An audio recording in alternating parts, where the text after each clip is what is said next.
Hello. Today I'll be showing you how to make a collage in InDesign. I also made a Word version within the same video. Well, you want to start off with typing in your measurements. I took the measurements of my sketchbook and make sure you write them down in millimeters and have millimeters selected, or centimeters and centimeters. So yeah, you don't end up with a very small file or a huge one. And then you don't need margins and stuff, but you need a space for bleed, because when you print it, you want to make sure that in the area where you have put the photos or images, you want them to look nice. That's why we add bleed, so they don't get cut off weirdly. Then you create it. And I personally pulled images from Pinterest because I don't use the images directly, they're just for the vibes. Yeah, I generally use mood boards like these for like world building vibes, or I don't know, just putting them in my sketchbook so I have a little bit of inspiration with me without having to open up Pinterest and end up scrolling for 2 hours. So now when you want to scale the image, there's like one frame that is blue, and when you just make that smaller, you basically cut the image. But when you double click on the image, there is another border that appears and it's orange, and when you pull in that one, you scale the image. But make sure to click Shift Command while you do that, because else you will skew the image. And then you can left click on it, and under fitting there's an option fit frame to content, not the other way around, frame to content. So you don't have to try to make the blue frame be the same size as the orange one. It just does it automatically. And remember, when you place the images, make sure they go into the bleed section, to the end of the bleed section actually, so the image stays nice when printed and doesn't cut off weirdly. As I formerly mentioned, I just like making these collages, so I have like an inspo board in my sketchbook, but later on you will see me actually add this to my Notion, because I'm using this for world building in basically the little world building series I teased. I'll probably make more of these for the other places in that world. This one is for Oculus Ring. Doesn't tell you much right now, but whatever. You probably can see me trying to add this weird teapot that is shaped like a snail, but of course it looks kind of ugly with the white background. So we open up Photoshop, or you could also do that with something like Krita and just erase around it, or I don't know, probably works in Procreate too, but Photoshop has this neat little option where you can just select it. So you go into Photoshop, click on Open, click on the image, Open. Here's also where you could technically inject the resolution, but I didn't do that. And then I auto-selected it with the auto-selection tool. So normally you would clean the auto-selection up afterwards, but I don't, because it's just a silly little collage. And after you selected it, you want to go in the selection menu and invert. So you basically selected the white space, and then where there are layers, there's like a square with a hole in it, and when you click that, you have a mask. So yeah, the background is now transparent. And when you have that, you basically just want to save it as a PNG, and then you can just insert it into your collage. And yeah, you can basically do this with whatever. I just did it with a teapot, and then I didn't do it for the rest of the thing because I was too lazy. But later on I'll show you another thing where you can basically insert images so they're not just different rectangles, but like circles and stuff. And under workspace you can also find a menu for layers, which is very, very useful.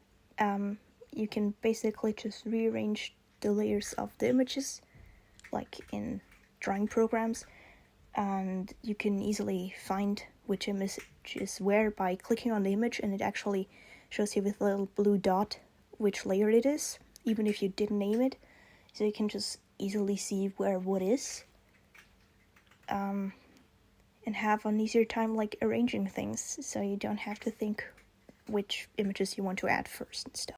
Now, as I formerly mentioned, you can technically also do that in Word, but it's a lot harder. If you don't have InDesign, I would probably even recommend doing it in Krita first.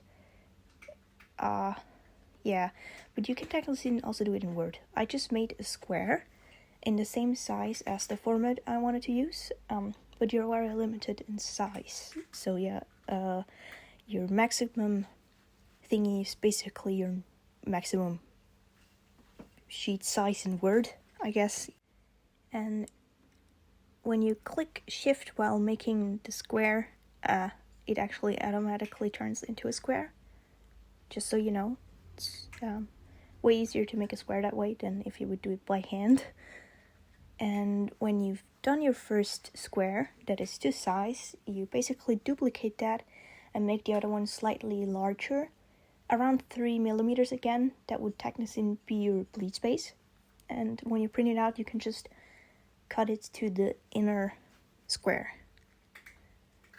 And when you have your squares placed, you want to make sure that both of them do not have a fill, because they will be your top layer so you can see them at all times. You basically add your images underneath.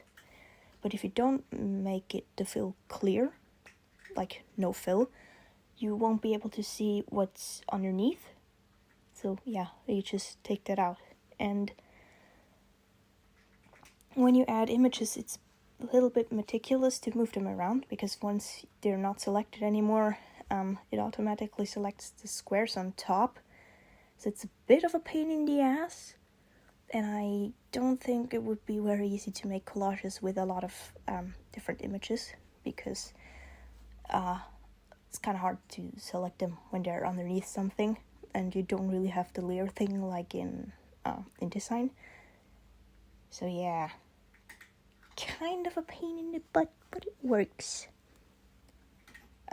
If you want me to, I could technically also do this with Krita, like another little tutorial. I don't know if anybody was interested, but I don't know. Just a thing I could offer. And when you've inserted an image, you may realize it's kind of hard to move. So you want to right-click it, and then go into the text wrap, and click behind text, so you can actually just put it behind the box and move it around. And you need to do that with each and every image, which makes it a little more of a pain in the butt, as I formerly mentioned. And because it is a little bit of a pain in the ass, I did not bother to put more than just 3 images. Also, by the way, is the audio quality decent? Because I have new headphones and I wanted to try the mic quality on them, because my other ones are shit.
if you want to make a circle as a frame, you want to click the shape with an X on the left, the tool, and when you click shift you make a perfect circle, just like making a square.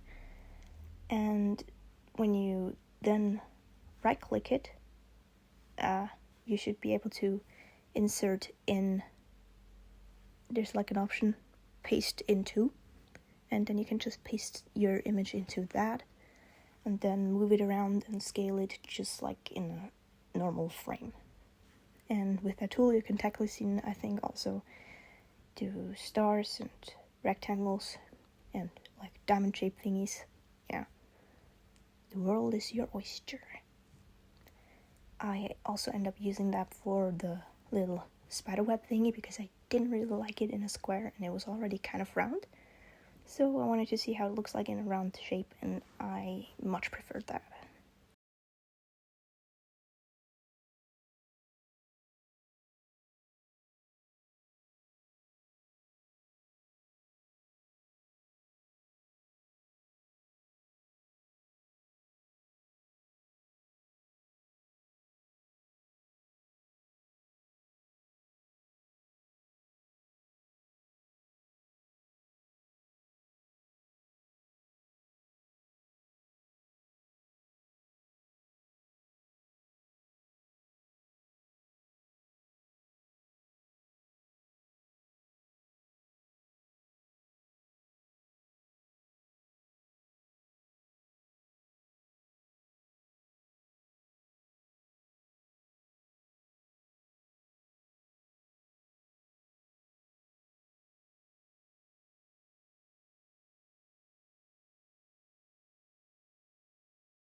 Once you're happy with how it turned out, you just need to export it in whatever file type you like. And I then added it to Notion because I liked it and I thought it was nice for like world building purposes. Anyways, if you like art related videos like this, maybe consider subscribing to become part of the thing, whatever the thing is. Anyways, bye!